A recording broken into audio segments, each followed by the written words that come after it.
បេះដូងមួយត្រូវបែងចែកជាពីរអេនឹងវីមិនអាចចោលម្នាក់ណាបន្ទោចង់ថាបងចិត្តសាវា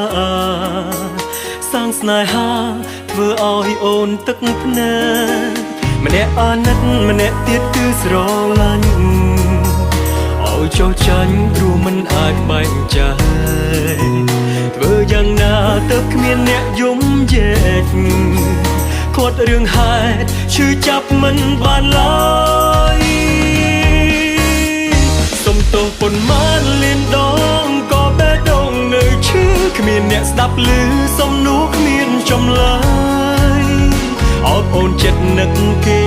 បងខុសនឹងត្រានត្រាយបបកក្រោយនឹងខ្លាចជាមនុស្សបោកប្រាំ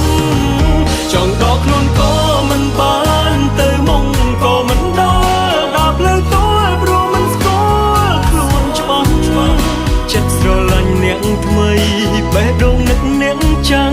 អ្នកណាខ្លាំងយល់អារម្មណ៍មួយនេះ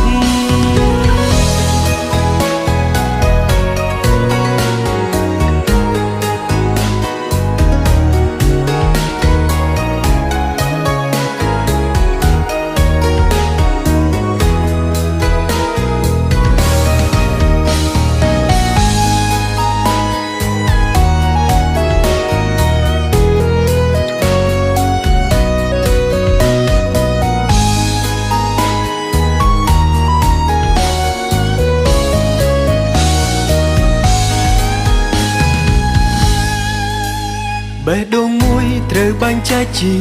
ពីរអេនឹងវីមិនអាចចោលម្នាក់ណាបន្ទោចង់ថាបងចិត្តសាវាសាងស្នេហាធ្វើឲ្យអូនទឹកភ្នែកម្នាក់អាណិតម្នាក់ទៀតគឺស្រឡាញ់ឲ្យចោលចាញ់ព្រោះមិនអាចបែងចែកធ្វើយ៉ាងណាទៅគ្មានអ្នកយំយែក